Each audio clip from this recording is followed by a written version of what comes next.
नमस्कार, आप देख रहे हैं इंडिया टीवी। आपके साथ मैं हूं पंकज भार्गव। बिहार के छपरा में जहरीली शराब से मौत का आंकड़ा 60 पहुंच गया है। हर घंटे मरने वालों की संख्या बढ़ रही है। वहीं छपरा के बाद सिवान में भी जहरीले जाम के चलते 5 लोगों की सांसें थम गई हैं।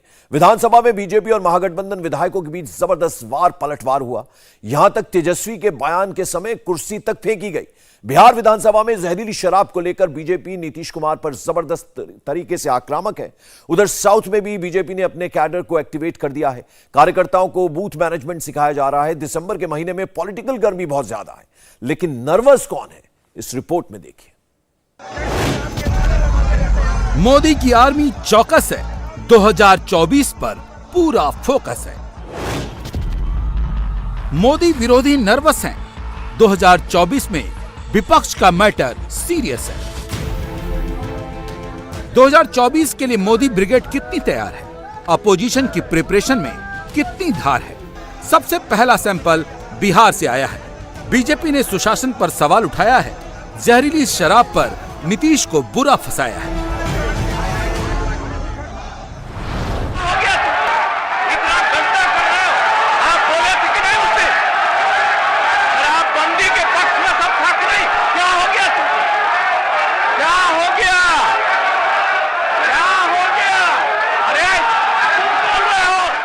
जहरीली शराब से तो शुरू से लोग मरते हैं और देश भर में मरते हैं। यहाँ जितना जहरीली, जब शराब बंदी नहीं थी तब भी जहरीली शराब से यहाँ भी मरते थे।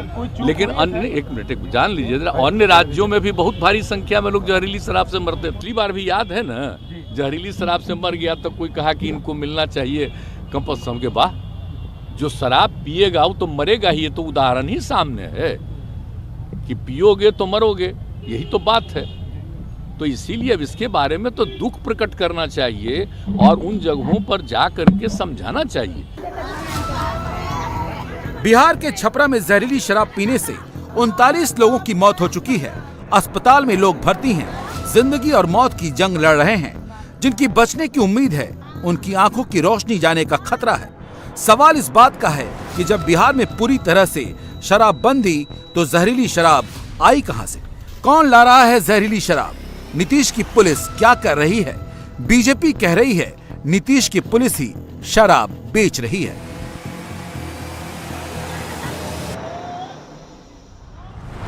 सारे पुलिस वाले लगे हुए हैं व्यापार करवाने में। अवैध व्यापार में कौन लोग लगे हुए?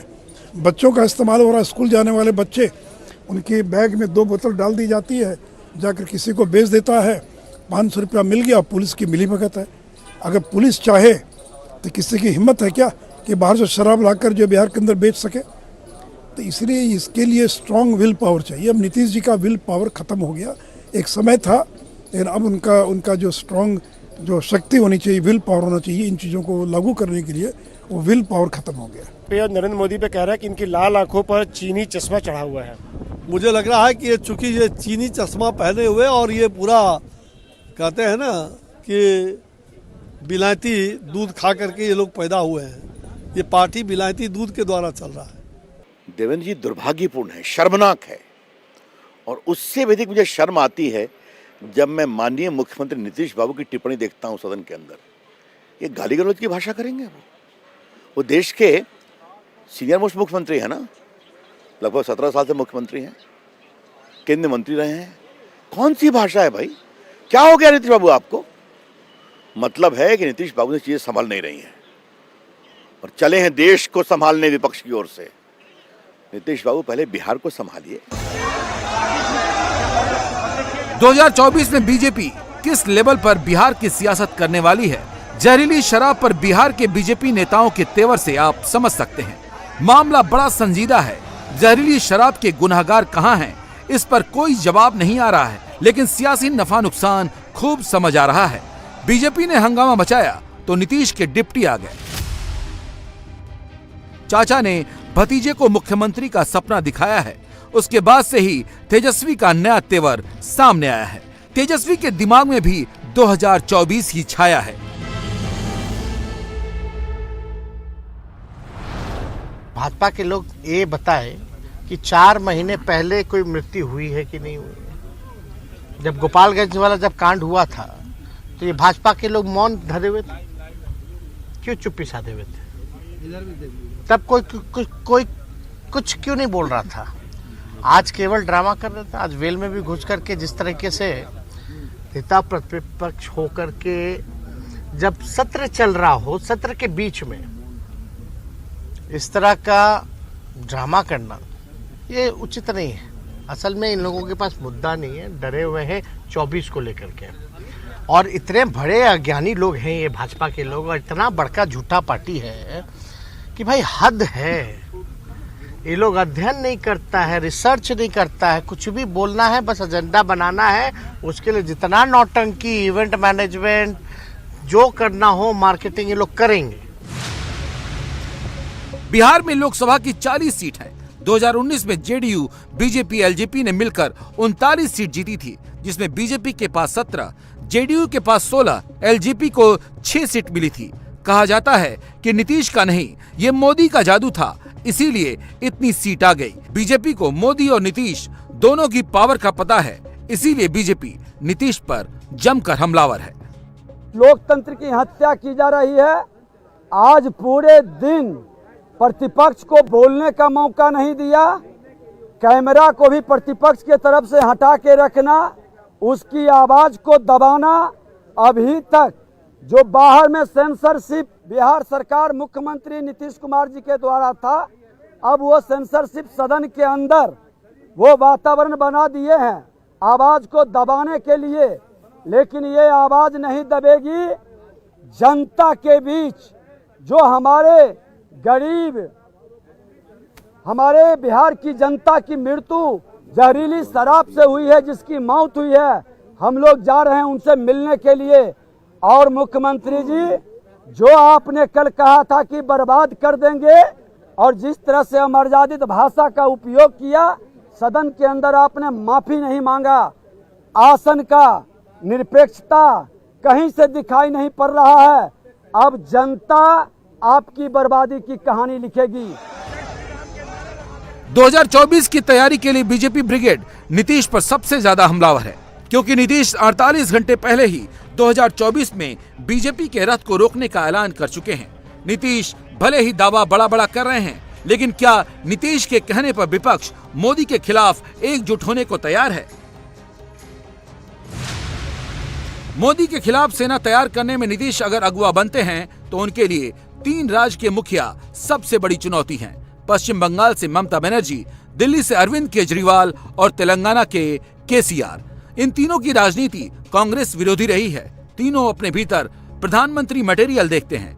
नीतीश के कहने पर ये तीनों मोदी के खिलाफ तो एक साथ आ सकते हैं, लेकिन इस शर्त पर नहीं कि प्रधानमंत्री पद के कैंडिडेट राहुल गांधी हैं। ऐसे में नीतीश का 2024 में मोदी के खिलाफ अपोजिशन आर्मी खड़ा करना बड़ी चुनौती है। इसीलिए बीजेपी नीतीश के खिलाफ फुल अटैकिंग मोड में है।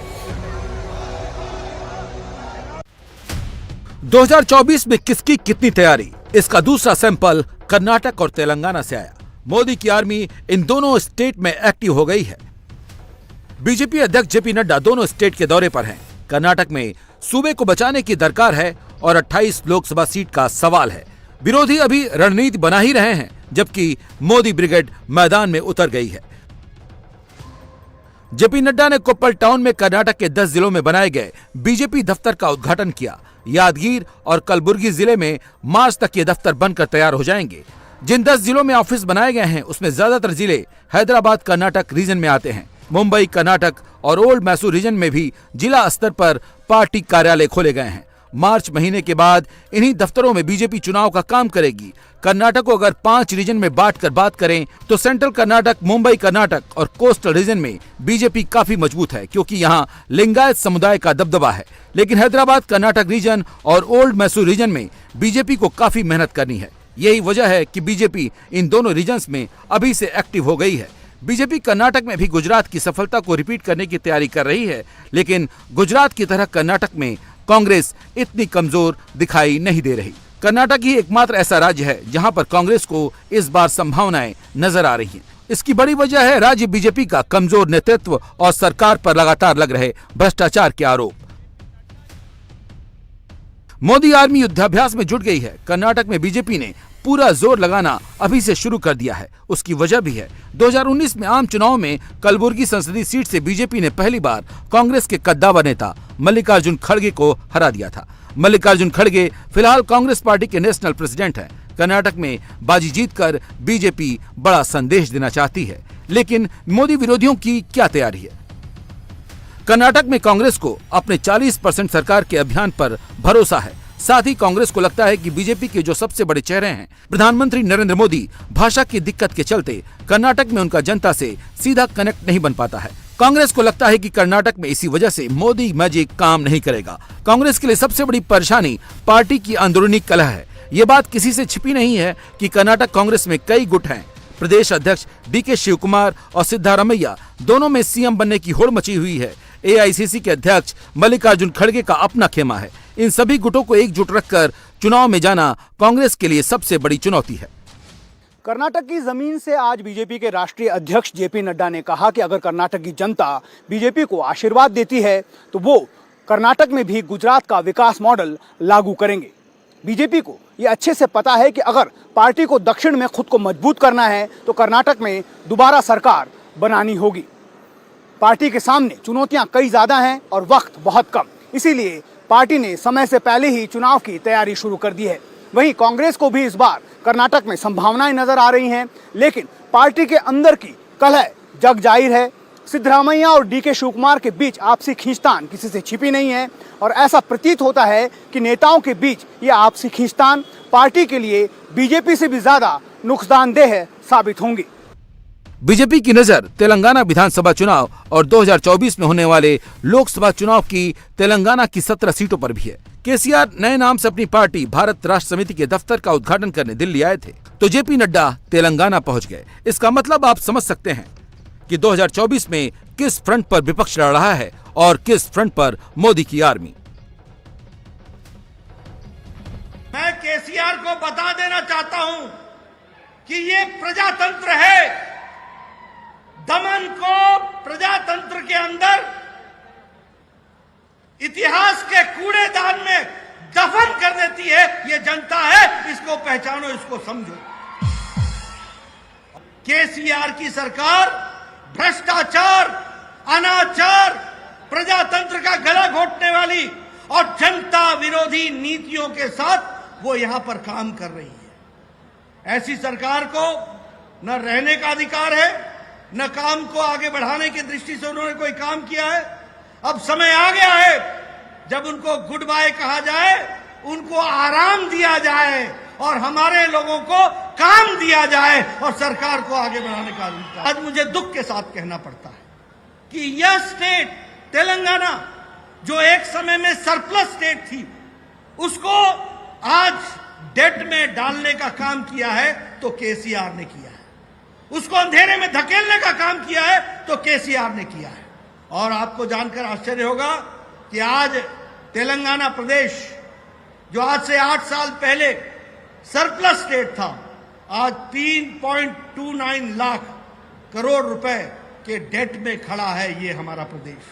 और मैं तो ये कहूंगा कि टीआरएस से बीआरएस और बीआरएस से आने वाले समय में वीआरएस वॉलंटरी रिटायरमेंट हो जाने वाली है।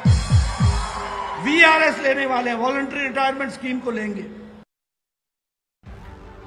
चौथा सैंपल पश्चिम बंगाल से आया। यहां लोकसभा की 42 सीट हैं और यहां पर एक छत्रराज ममता बनर्जी का है, जो अपनी कैडर की पावर की बदौलत अभी तक बंगाल में कमल को ठीक से खिलने तक नहीं दिया। टीएमसी की नजर में मोदी की असली अपोनेंट ममता ही हैं और ममता बनर्जी ने भी 2024 की तैयारी शुरू कर दी है। ममता ने मंच सजाया जहां नेता भी थे, अभिनेता भी। दीदी, दादा, कोलकाता जमाई बाबू, द ग्रेट श्री अमिताभ बच्चन और जया आंटी, एदेर के आबार এই মঞ্চে দেখে আমার খুব ভালো লাগছে। फिल्म फेस्टिवल के मौके पर यह मजमा जुटा था, लेकिन ममता के मन से जो मैसेज आया उसका असर आने वाली सियासत पर भी होना तय है। सुपरस्टार शाहरुख खान अपनी आने वाली फिल्म पठान को लेकर बड़ी चर्चा में है। मध्य प्रदेश के गृह मंत्री नरोत्तम मिश्रा ने पठान के गाने में भगवा का अपमान बताया, जिसको लेकर शाहरुख खान का जवाब इसी मन से आया। The collective narrative of our times is shaped by social media.